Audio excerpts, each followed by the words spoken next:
Hey, salut tout le monde, c'est la jeune Lamonao. On se retrouve pour une nouvelle vidéo. Avant de commencer, comptez-vous pour vous abonner, pour lâcher des likes et pourquoi pas d'activer la cloche de notification. Écrivez dans les commentaires les vidéos que vous voulez et vous nous la ferons ici même. Le défi 5000 likes. Eh bien, commençons mes amis.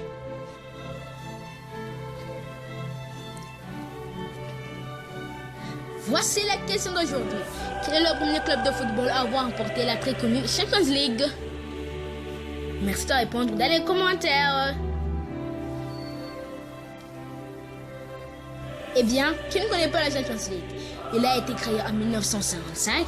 Il est parfois abrégé en C1. Il est anciennement appelé Coupe des clubs champions européens. Bon, de 1955 à 1992, bien sûr. Ce que j'ai beau remporter la fameuse Champions League sont des professionnels, c'est-à-dire que leur métier de jouer au football, ce n'est pas n'importe qui, mes amis. Champions League de l'UEFA est une compétition annuelle de football organisée par l'Union des associations européennes de football, UEFA, et regroupant les meilleurs clubs du continent européen. C'est la compétition interclub de football la plus prestigieuse d'Europe devant la Ligue Europa.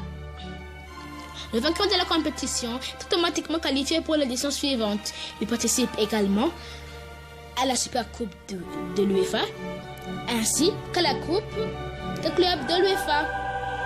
Le Real Madrid, triple tenant du titre, est le club le plus titré dans l'histoire de la compétition avec 13 victoires. L'idée d'une Coupe d'Europe interclub est née dans l'esprit de journalistes parisiens. En effet, après les victoires des Wolves, le Daily Mail proclame le club champion du monde des clubs. Gabriel Hano réplique dans l'équipe en lançant un appel à la fondation d'une Coupe d'Europe. Le 16 décembre 1954, Jacques Doris Wick signe un article présentant le projet d'une Coupe d'Europe interclub. Le 3 février 1955, le quotidien publie la liste des clubs invités à disputer la première édition de l'épreuve et durant le mois de février, les clubs confirment leur participation.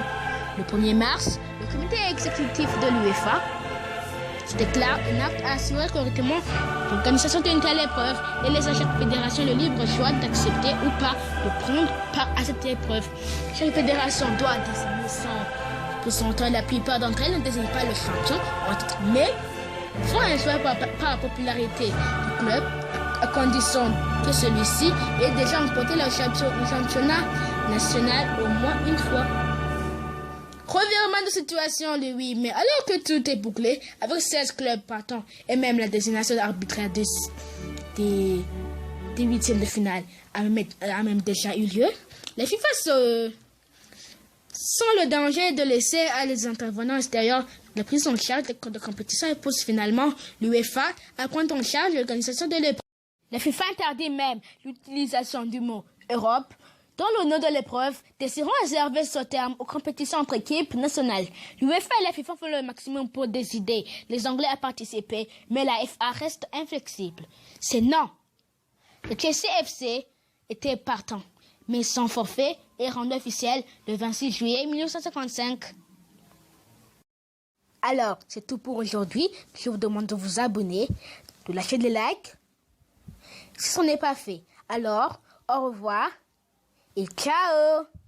Merci.